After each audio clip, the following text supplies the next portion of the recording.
Майра бұл үйге келін болғанына 7 жылдан аса уақыт болды. Келген жері өте жақсы отбасы еді. 60-қа жақындаған атасы мен 50-ді еңсерген енесі түсінігі мол жандар еді. Майра қалаған уақытта ұйқыдан тұрып, қалаған киімін киіп қызындай жүрді. Арада 7 жыл өткенде қайнысы үйге алыс бір облыстан келін әкелді. Өзінен 8 жас кіші қызға абысын болды. Келінінің есімі Аида еді. Аида қарапайым ауылдың қызы. Күнде таңертең иіліп сәлемін салып, орамалын тастамай тағып жүрді.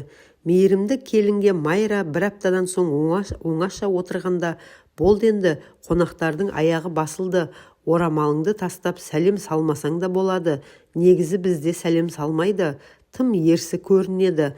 Мамадан, пападан рұқсатын алып берем деді. Келіні жымиып, жоқ жеңеше, мен сәлем салсам үлкендерден батасын аламын ғой деді.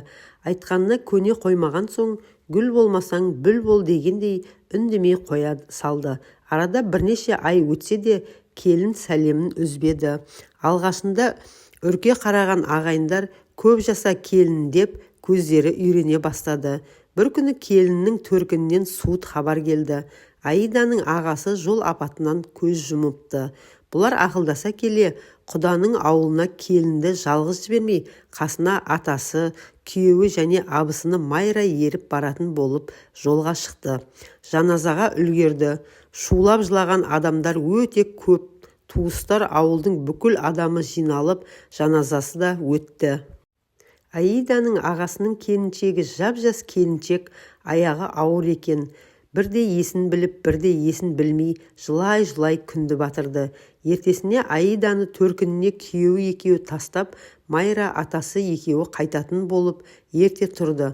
Майра сонда байқады. Зүр жүгіріп қызмет жасап жүрген келіндердің барлығы сәлем салып, орамал тағып жүр екен.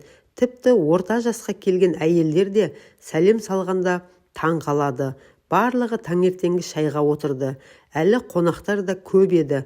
Дастархан жайылып, шай ішіліп жатқан бөлменің аяқ жағында келіннің бөлмесі бар екен. Бұл шай ішіп бола бергенде көздері ісіп қызарып кеткен келін бөлмесінен шықты. Түнімен жылап, көздері ісіп кеткен шамасы. Шыға сала шай ішіп отырған көпшілікке сәлем салды иіле. Сонда дастарханның аяқ жағында отырған енесі атып тұрып, келінін құшақтай алды. Ащы дауыспен: бауыр етім балам еді, ажал келіп қапыда қанатынан қайырды. Жап-жас болған қызым-ау, мейірімсіз сұм тағдыр сәлеміңнен айырды, деп бар даусымен жылады. Бұл сөздерге жыламаған жан қалмады. Майраның денесі түршігіп кетті. Есіне келінінің сөздері түсті. Жеңеше, мен сәлемді күйеуімнің өмірі ұзақ болсын деп саламын ғой дегенін енді түсінді. Жол бойы ойынан құдағидың ащы даусы кетпеген Майра үйіне келе сала енесіне сәлем салды. Енді үнемі салайыншы мама деп енесін құшақтап жылай берді. Амандасудың, сәлем берудің нығметтері қайда жатыр десеңізші, біздің қазақтың тәрбиелік салт дәстүріне не жетсін шіркін.